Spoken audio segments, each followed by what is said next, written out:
Bellamy's rebel shareholder Jan Cameron leads boardroom spill. A dramatic boardroom spill is underway at troubled baby formula maker Bellamy's.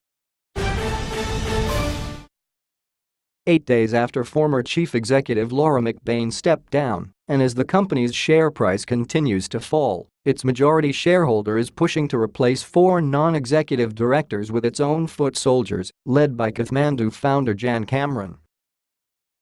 Ms. McBain left the company in the hands of former Chief Operating Officer Andrew Cohen after a share market bloodbath wiped more than $770 million from its value when it revealed that its sales in China were falling. The mysterious Black Prince Private Foundation, based in the Caribbean tax haven of Curaçao and linked with Ms. Cameron, has called shareholders to an extraordinary general meeting to vote on its proposal to replace current independent directors Patria Mann, Lana Inman, Michael Wadley and Charles Sitch.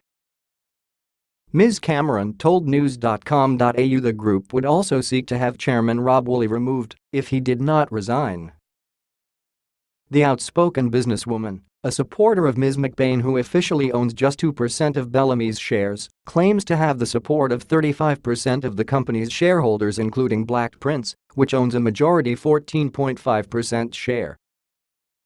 She has previously blasted the board and said Ms. McBain had been made a scapegoat for its failings. "I think the board is just stunningly arrogant in not accepting any accountability for what's gone on," she told the ABC after Ms. McBain stood down on January 12. Instead, they seem to have pushed all the responsibility for the problems onto Laura McBain. Asked by news.com.au whether she hoped to bring Ms. McBain back, Ms. Cameron declined to respond. Hostile takeover threat. If Ms. Cameron and her associates gain control of more than 19.9% of the company's stock, it could trigger a hostile takeover, placing the boardroom spill squarely in the focus of regulators. Until this week, the Tasmanian retail entrepreneur has denied any connection with Black Prince, whose spokesman Rod Peters is her lawyer.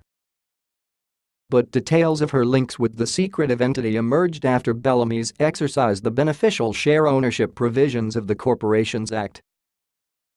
Both Ms. Cameron and Mr. Peters are directors of a company that is trustee of her charitable organization the L.C. Cameron Foundation, which, it has emerged, is linked with Black Prince, according to a Bellamy's ASX update. The shareholder notice said that, while it remained unclear who controlled Black Prince, it had divulged that there was an expectation that it would act in accordance with the wishes of the L.C. Cameron Foundation, as expressed by the directors of its trustee, Jan Cameron and Rod Peters. This response appears to suggest that Black Prince is in fact controlled by Ms. Cameron, who yesterday told the Mercury that profits from its Bellamy's shareholding would flow to the L.C. Cameron Foundation for animal welfare and environmental projects mainly here in Tasmania. Ms. Cameron has said the reason for the complex corporate structure was not to hide money from creditors after the 2012 collapse of her company Retail Adventures, but to keep her link to Black Prince out of the media. "People who think this is a tax dodge are completely wrong," she told Fairfax Media. Candidates lack experience. Bellamy's urged shareholders to vote down the resolutions, which would install Ms. Cameron and Mr. Peters on the board along with Chan Wai-Chan and Vaughan Weber. Bellamy said Ms. Cameron was inexperienced and had not revealed any proposed strategy to turn the company's fortunes around.